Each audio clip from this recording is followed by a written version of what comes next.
Hey, good morning. Hope you're having a great day and a happy Erev Rosh Chodesh. Tomorrow is Rosh Chodesh Shvat.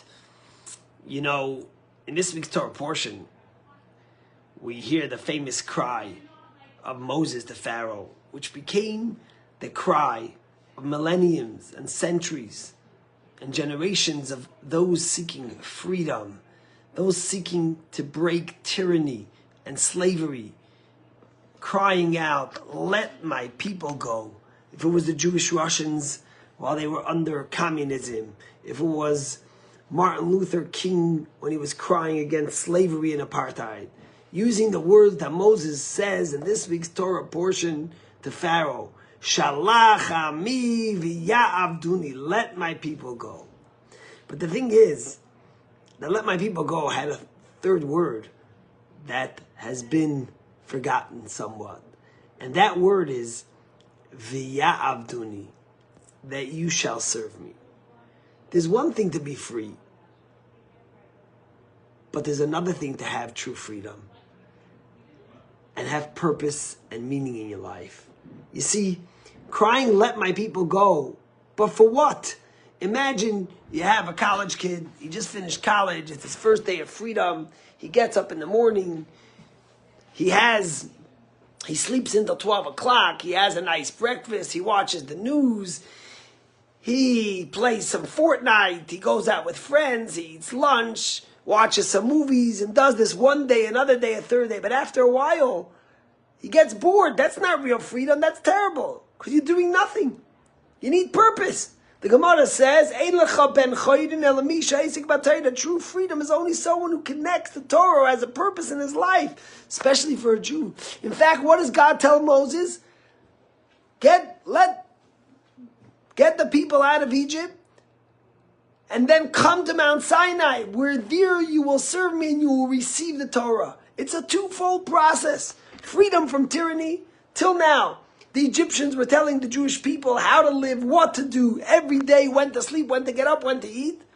So you don't want that. But then, the question is, what's your purpose? You're free from Egypt, but where are you heading? And in fact, tomorrow's Rosh Chodesh, right? The first mitzvah God gives the Jews in this week's Torah portion, before they're even free, is a Chodesh Hazeh Lachem. This month for you is Rosh Chodashim, is the head of all months. You have to keep a calendar, and you all know the Jewish people, we count by the moon.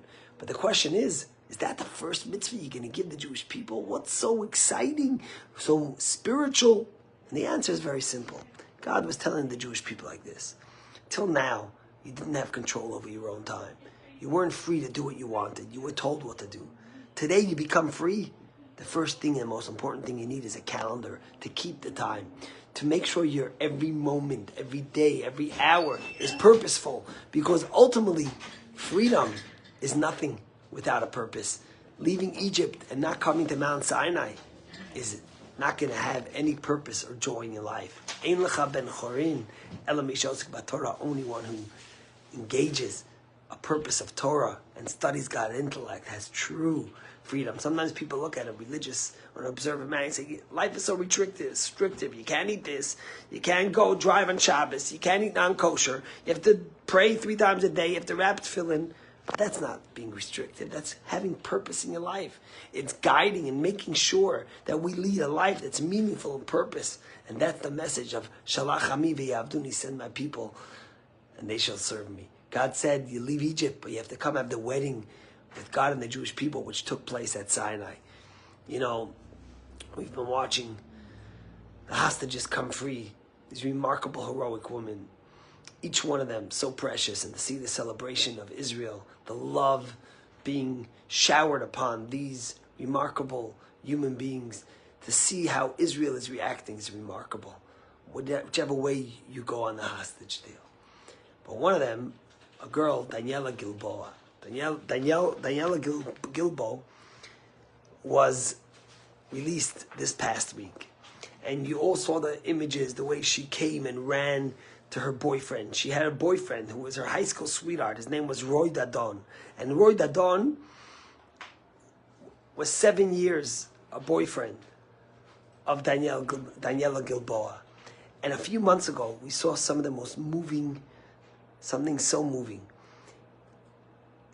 Roy Dadon went to the border of Gaza with a Sefer Torah, and he made a prayer, and he cried, and he screamed on a megaphone, and he screamed out to Daniella Gilboa. He said, marry me. I'm proposing to you while she was in captivity, while she was a hostage, sitting in Gaza. He proposed to her, I want you to marry me, with a Torah in his hand. And of course, now she came out, and they will be getting married. It's not enough to leave captivity, but it's also to have the purpose and the meaning. Let my people go, that they shall serve me. From Egypt we go to Sinai, and the purposeful living of a Jew is what gives us meaning, joy, and happiness in our life. Have a great day.